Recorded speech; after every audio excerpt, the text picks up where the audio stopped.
मेरा नाम विशाल है, मैं एक शादीशुदा इंसान हूँ और अपनी बीवी से खुश हूँ। मैं एक बड़ी कंपनी में जॉब करता हूँ और 2 साल पहले ही पुणे आया था। पुणे आने के बाद मैंने एक घर किराए पर ले लिया। शाम को सोसाइटी में खूब चहल पहल रहती थी। मैं भी ऑफिस से आने के बाद फ्रेश होकर घूमने निकल जाता था। वहां हर रोज एक भाभी भी अपनी सहेलियों के साथ आया करती थी। आपको उन भाभी के बारे में बता दूं, भाभी देखने में हम बात नहीं कर सकते थे। फिर एक दिन शाम को मैं अपनी बाइक से कुछ सामान लेने बाहर गया और वो मुझे सामने से आती हुई दिखी। बाहर की सड़क पर कोई नहीं था और वो भी अकेली थी। मैंने मौका ना गंवाते हुए अपनी बाइक थोड़ी पहले ही रोक दी और फोन निकालकर बात करने लगा। वो मुझे देखकर मुस्कुराई तो मैंने भी स्माइल दी। उनके पास आते ही मैंने उन्हें हेलो कहा तो उन्होंने भी हेलो बोला। उसके बाद हमने 3.4 मिनट बात की। भाभी ने पूछा, आप क्या करते हो और घर में कौन कौन है? मैंने उन्हें सारे जवाब दिए। फिर उन्होंने कहा कि अभी देर हो रही है और उन्हें जाना होगा। मैंने उन्हें बाय बोला और बाइक स्टार्ट की। जैसे ही मैं जाने लगा उन्होंने कहा, आपका मोबाइल नंबर मिल सकता है? क्योंकि हम सोसाइटी में तो बात नहीं कर सकते और मैं आपको फोन कर लूंगी। मुझे समझ आ गया था कि भाभी पटने को तैयार है। फिर अगले दिन दोपहर को उनका फोन आया। मैंने पूछा, कौन बोल रहा है? तो उधर से आवाज आई, प्रिया बोल रही हूँ। फिर हमारी बात शुरू हो गई। हम हर रोज दिन में घंटों बातें किया करते थे।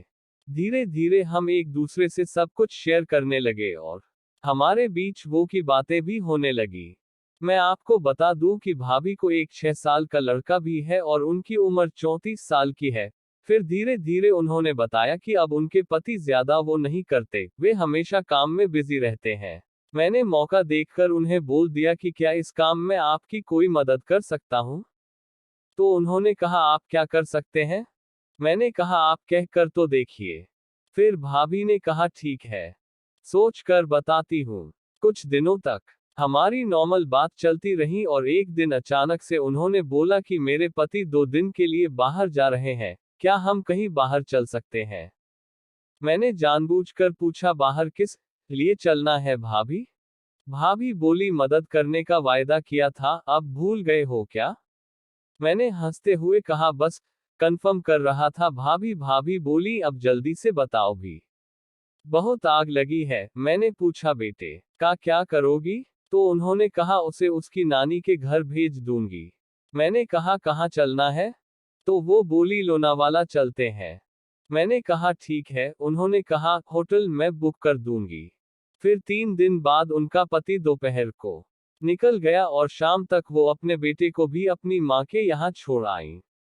इसके बाद उन्होंने मुझे फोन किया कि मैं उनको पिक कर लूं। मैंने उनको बाहर से पिक किया और देखा कि उन्होंने सलवार सूट पहना हुआ था और वो मस्त लग रही थी। उसके बाद हम दोनों मेरी कार लोनावाला चल दिए। गाड़ी चलते वक्त गियर लगाते समय मैंने उनकी वो पर हाथ रख दिया। उन्होंने कुछ नहीं कहा तो मैं धीरे धीरे उनको सहलाने लगा। उससे हम दोनों को बड़ा मजा आ रहा था। फिर हम लोनावाला के होटल में पहुंच गए। उन्होंने सारी फॉर्मेलिटीज पूरी की और हम दोनों रूम में चले गए।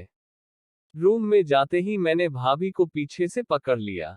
वो तो पहले से ही मस्त थी, तो मेरा साथ देने लगी। फिर भाभी घूम गई और मुझे गले से लगा लिया। वो भी मेरा पूरा साथ दे रही थी। फिर मैंने भाभी को अपनी बाहों में उठाया और बिस्तर पे ले आया। भाभी भी बहुत वो हो गई थी और सिसकारियां लेने लगी थी। उनकी आंखों से आंसू आ गए थे। थोड़ी देर रुकने के बाद भाभी को भी अच्छा लगने लगा।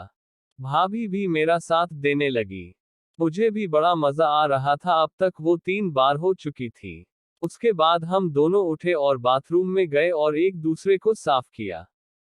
फिर बाहर आकर खाना ऑर्डर किया।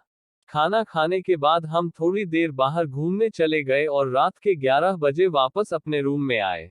फिर एक वो और खेला। उसके बाद हम घर आ गए और जब भी मौका मिलता मैं उनके घर जाकर भाभी की वो करता रहा। करीब 6 महीने बाद उनके पति का ट्रांसफर हो गया और वो चली गई। आज भी उनसे फोन पर बात होती है, पर उनसे मिलने का दोबारा मौका नहीं मिला।